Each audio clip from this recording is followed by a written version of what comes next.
Sometimes let the conversation go, but appreciate the shush. That was good. We've got a great panel, stablecoins, hot topic, and three people who clearly are experts in this space and really likely to bring us some valuable perspective. Why don't we just kick it off and give you guys very, very quick introductions. I think most people know probably of your three firms. Sure. So just tell us a little bit about yourself and who you come from. Nitin, you can start. Yeah, thank you. So Nitin, been here again. Thanks for the event. Ex-IBM, founded the blockchain labs at IBM. Past 2 years, I've been working with State Street, which many of you may or may not know. It's one of the largest financial institutions in the world. Heads down on digital asset and infrastructure that's needed for large financial institutions to consume digital assets and stable coins. So happy to share some of that perspectives here. Great. Danny? Hi, I'm Danny O'Brien. I'm from the Filecoin Foundation, and my background is actually, I used to go to the cypherpunks meetings in San Francisco. I must have been about 6. Since then, I've worked with the Electronic Frontier Foundation, sort of trying to guard that line between how regulation can sometimes help technologies, sometimes destroy them in their cradle. I've been watching and participating in some of the regulatory discussions around the world. I'm not a stable coin guru, but just because of the nature of Filecoin, we do spend a lot of time thinking about how digital assets are being classified, because it's the very nature of regulation to try and chop and partition and work out what these things are. Great. And yeah. Hi, Yang Qi Chen, Vice President for Strategy and Policy at Circle, and I want to thank the Mooch for giving a shout out. You can come and thank us for getting the Rethink on board, providing the gateway drug to real crypto.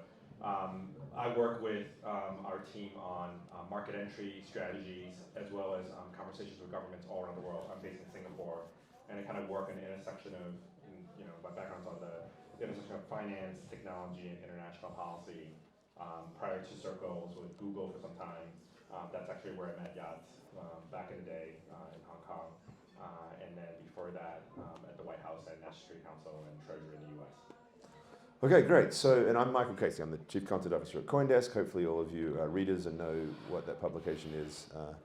And we also... Never heard of us? Okay, a little company. We won a Loeb Award last year, by the way, guys. That's I like saying that to everyone. And that is the Pulitzer of business journalism. Just want to say it. Okay, enough about us. How about me?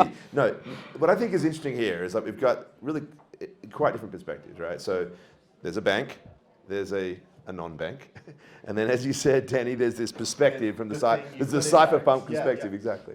And I also think there's another end, it's just there's a US perspective, and then you're based in Singapore, right? So we can sort of look at this from geographical perspectives, and that clearly, if we're going to look at regulation, that seems to be the theme of the moment, like whether the US, Singapore is probably leading in many respects in stablecoin regs, and of course MiCA is coming in Europe. So maybe the best thing to do is to have each of you guys give a perspective on the outlook for stablecoin regulation, if you can, yeah. From the US perspective, and then the Singapore one.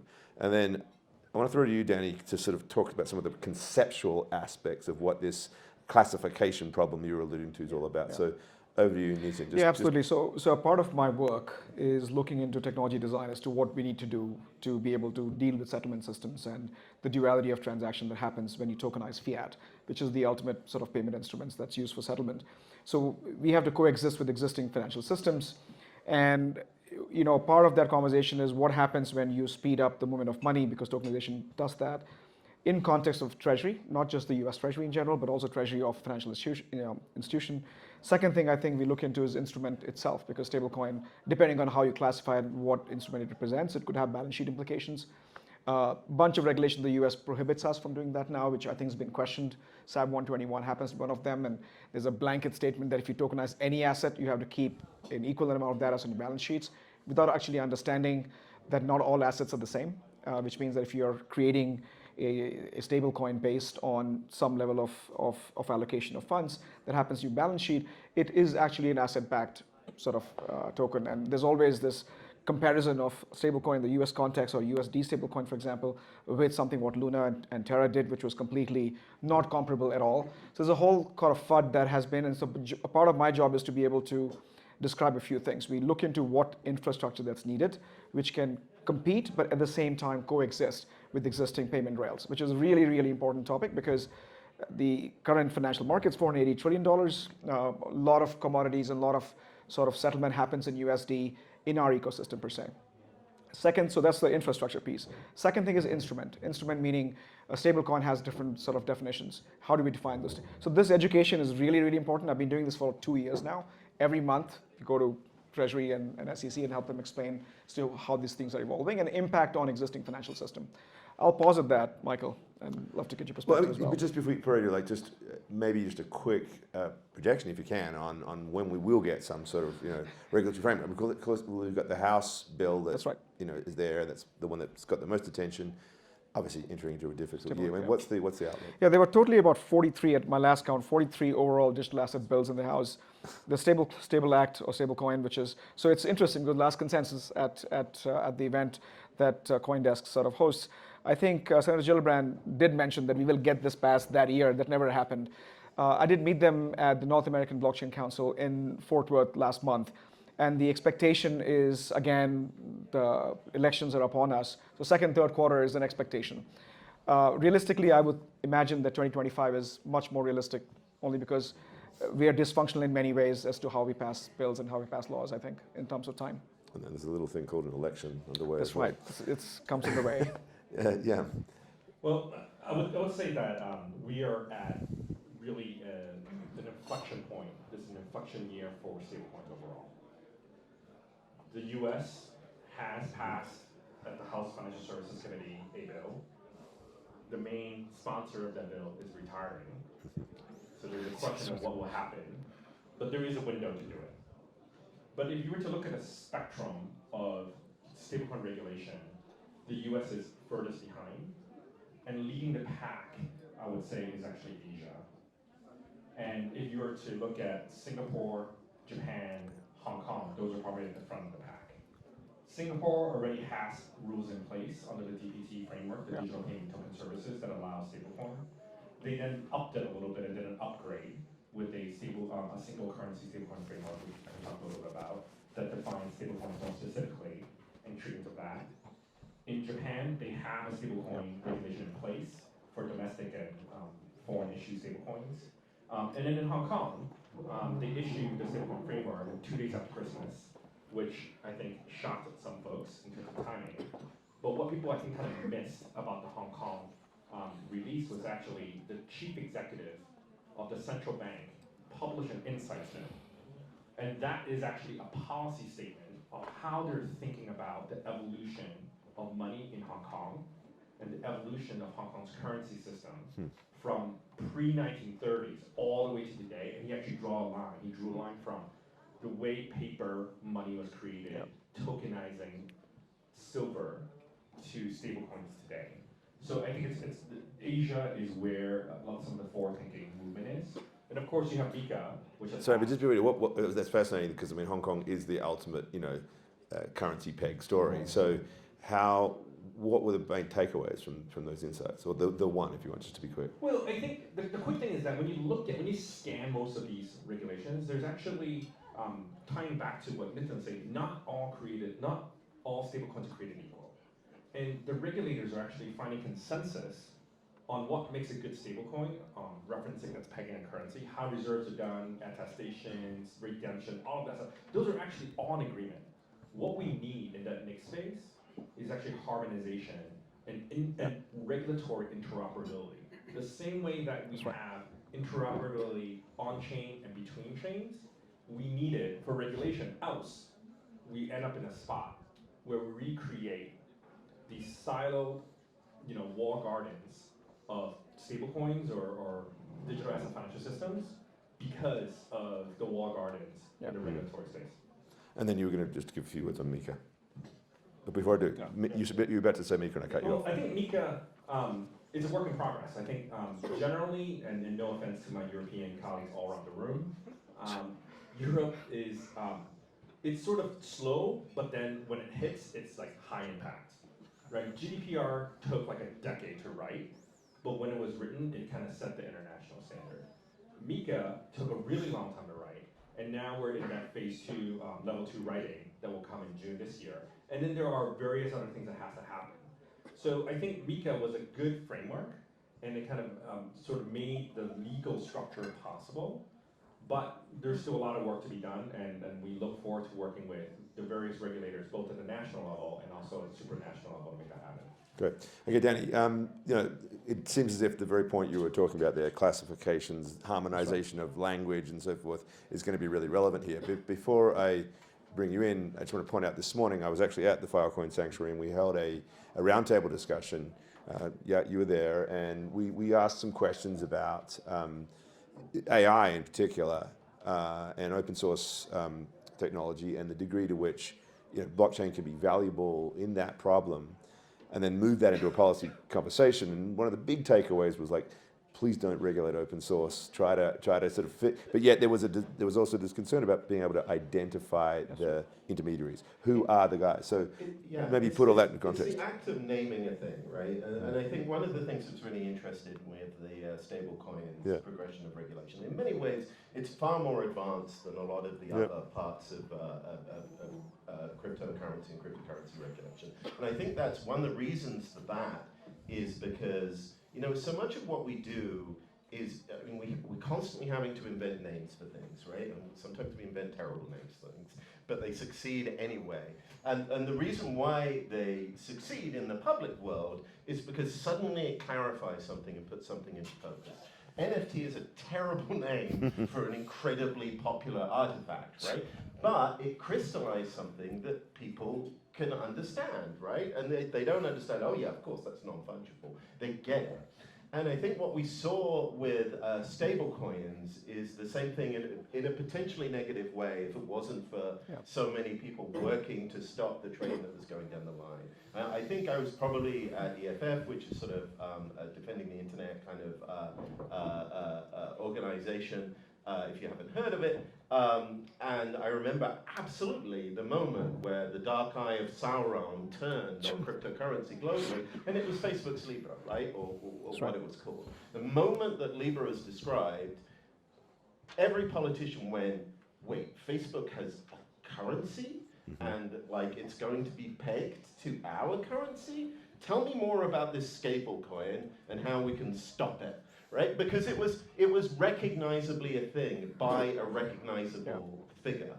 And I think I'm just trying to extrapolate here for the lessons that we can learn, because in many ways the stablecoin story is doing so well because there's been this sort of explanation and there's been these moves to create something for it. And I think the points we see are the points where politicians are like staring, like, when you were a kid and you were staring trying to see something in the water at the bottom of the microscope, and then suddenly it crystallizes and they see it. And as soon as they see it, they want to regulate it in the same way as the thing that it looks like to them.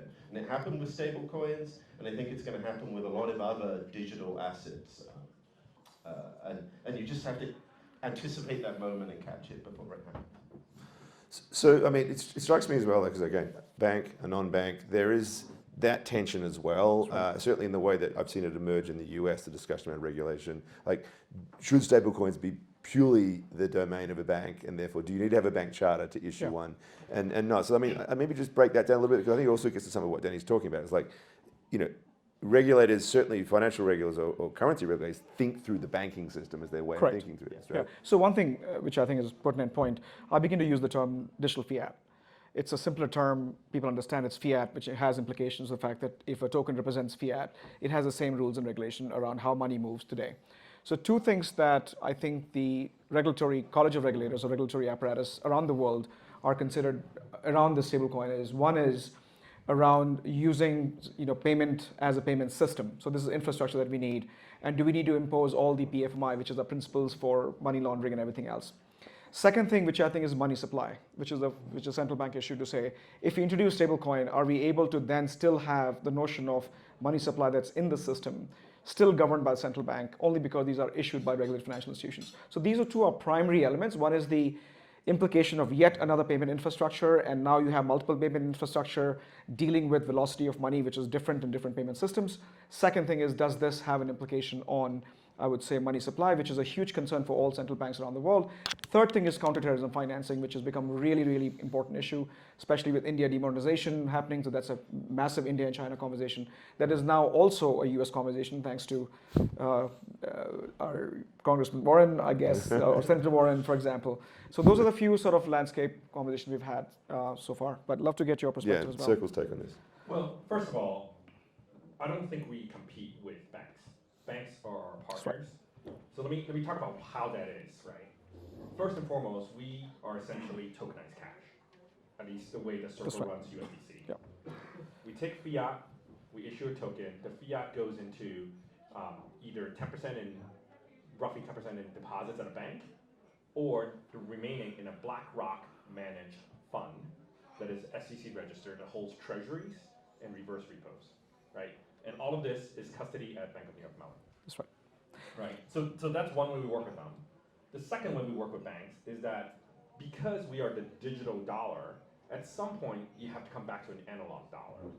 And over time, that changes in terms of how much time you spend as a digital version and how much time you spend as an analog version. At the moment, it's more analog than digital, and over time it's going to change. But in all of our customers, the large institutions, the exchanges, etc., they need to get money back into fiat. So we work with banks all around the world to make sure there's an on and off ramp for all of our customers, no matter where they are, 24/7. That's our goal. Second way we work with them. And then the third way is that we actually partner with a lot of the banks. That's right. To help them also think about the digital asset strategy. And most of these banks play so many different functions, right? Like, what is a bank? You have banks that provide the credit, leverage, all of that. You also have a bank that is an investment banking, and you have a bank that does wealth management that want to offer services, and you want to do investments for the customers. And we can help them kind of play the different space with programmable wallets and other things to help advance those concepts. And I think there's going to be questions around, and I think the Singapore government thinks of it as like, CBDC, tokenized deposit, stablecoins as M0, M1, M2. Okay. And we can chat a little bit about that, but I think there's space for all of it. So stablecoins M2? What is it? Stablecoin M2 is private money. Right. Money. Anyway, it's interesting. CBDC would be M0, yeah. Right. Yeah. CBDC is M0. Yeah. You guys are all monetary. There's different layers of central banking nerds, right? M0, M1. Anyway, M2 is so one thing private. to your point, right? We had done past 2 years did experiments in terms of saying that if banks were to build the infrastructure, what you've been doing for like past 9 years, it would be a long process. So I did 2 experiments. One was with Paxos, one was again working with Circle to figure out, can we use their infrastructure, can we use their instruments, but use our settlement systems. And that's the fastest way I think we realized that instead of building our own infrastructure, which requires skill, acumen, risk, which will take you 2 years to go through it, it'll be just easier to, if we had clarity, a regulatory clarity around what stablecoin is and if that can be used as a settlement instrument. So I'm not sorry, I think Danny, you could weigh in because I think the sort of underlying sort of Filecoin layer 1 take on this is important. But I was chatting to somebody from Brazil last night, and Brazil's is suddenly just leaping forward in terms of using crypto or blockchains at least for payment systems. And they're really focused on trying to enable programmability and interoperability at that payment layer, because they make the argument, I think it's a very strong one, that if you really drive programmability into the payment model, you suddenly get all these other use cases. Fixed money and fixed cash, and you can do all sorts of things. So where does that stand? I mean, and how important is that element of what this development looks like? So I think for me, one of the things that you've got these sort of 2 sides to stablecoins. Like I say, they have visibility, they have legibility. If you've ever read Sing Like a State, I always try and time to see how long it is before somebody mentions Sing Like a State. But anyway, they're legible to governments as a certain artifact, and they fit very amicably into the larger financial system. But we mustn't forget that the primary purpose of stablecoins is how they interact with the rest of the Web3 system. They perform a function within that. which means that there's a lot more fluidity and a lot more capability about what happens there. Mm-hmm. And I think that's just this moment of caution, because I mean, as you said, like, it's taken a long time to get to this place, and one of the reasons why is you have to keep on turning up at the regulators and go, hey, you know that thing we were talking about last time? Actually, somebody's invented a new thing, and you're going to have to integrate that into the way you're thinking, right? And this is definitely, you know, my experience. I think one of the most perceptive and thoughtful and careful regulators right now at the moment is happening in the UK. I mean, in many ways because of Brexit and because of the failings of the US system. They're trying to carve their own path. And so they've been doing this very Borgian kind of like cross-examination of what all these different kinds of digital assets are. And they like us as Filecoin because we're like, you know, the poster boy of utility tokens. And we go in and they say, so utility tokens, you fit into this compartment. You go, actually no, right? Because you're thinking that utility tokens won't be exchanged on an exchange or won't have a connection with stablecoins. And that's just not how Web3 works. Like, all of this stuff forms different functions and different programmability, as you say. And I think not only do we have to come up with a really good framework at the beginning here, but we have to have a long-term relationship with the people who are going to be regulating this environment to keep it up to date and keep it as flexible as this ecosystem is going to continue to be. Yeah, I mean, we've got, I think, 1 minute left. So look, 3 minutes more. 3 minutes more. Okay, so I want to round it out with just some sort of predictive elements on that. So, I mean, Nitin. Yeah, so I would say that stablecoin bill gets passed in 2025, and I think that most banks rely upon companies like Circle and Paxos and PayPal's who have built the infrastructure, and for them to provide an on-ramp, off-ramp services to be able to consume stablecoin as a settlement instrument in the long run. Mm-hmm. Yeah. Well, I'll do two. One is that we're in an inflection year in terms of the regulatory framework globally. The other piece, I think, for the builders in this room, we're at a really interesting year in terms of making Web3 technology more usable for Web2 firms. Things like programmable wallet, things like abstracting the gas fees to make it easy to understand.